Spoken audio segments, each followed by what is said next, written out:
So when Rebecca's littlest girl was, I think she was 3 when Abigail started working here, okay? And she couldn't say anything. Like, she talked a lot, but she said everything wrong. And so that's why we still call Petunia Tuna. Like, we still call Poppy and Petunia Pee and Tuna, because that's what Rebecca's youngest called them. And so she just said all these words wrong, and she couldn't say Abigail. And so she called her Abadale. And then we all started calling her Abigail. And then it just kind of got shortened to Dale. So, you know, it just is what it is. She's just Dale now. 2 weeks ago, she started her stall rest for a muscle that she tore in her hip. And then we decided to strategically, timing-wise, fenestrate her stifle because it was like catching and locking. So essentially, they are causing trauma, like micro trauma, in the stifle, scar tissue, so that it holds that stifle together and it doesn't like slip out and get caught. So with that, she needs hand walking. So that's what she's being hand walked. She needs to go back into like a little bit heavier work, but that's why we waited until she only needed 2 weeks left of stall rest for her hip.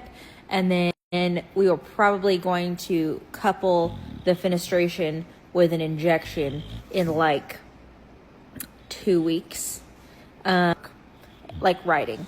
So yeah, honestly, my big reason for not wanting to get more calves this year is because I don't want the commitment in the winter.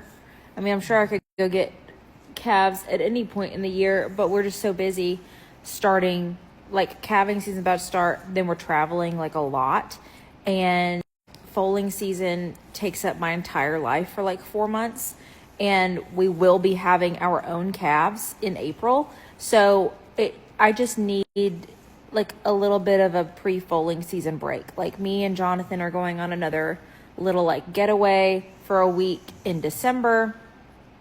And so I don't know, usually we get them in like November, and it just felt like we needed a break, you know? Like it's a commitment. It's a lot of time. It's a lot of effort. It's, you know, you want to get them nicely socialized and you're bottle feeding, and there's, you know, it's just not always the best timing. So for us this year, we just decided to take a break on getting new ones, especially since we have our own babies coming. We laugh every day over the new like theories of why I'm a terrible person on the internet.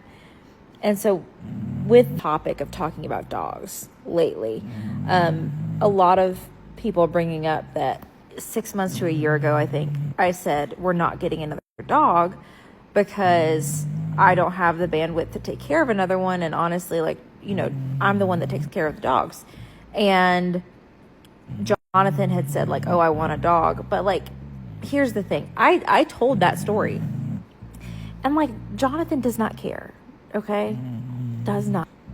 Now, we talk about things. And so I've brought up the new dog, and he's like on board with whatever. And he's on board with waiting for a hunting dog or a working dog until we like get more land and are in a different spot. But it's just hilarious. The theory now, we were laughing about this earlier, is that I'm just so terrible because I, on a whim, decided I want a dog, and I'm taking it from my husband, and he should get to choose the dog because he does everything for me and I don't give him anything. And like, it's just so funny.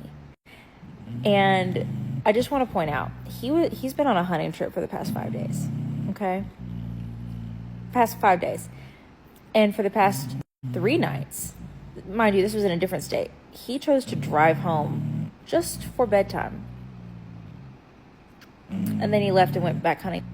That man is plenty happy. I promise you. He's fine.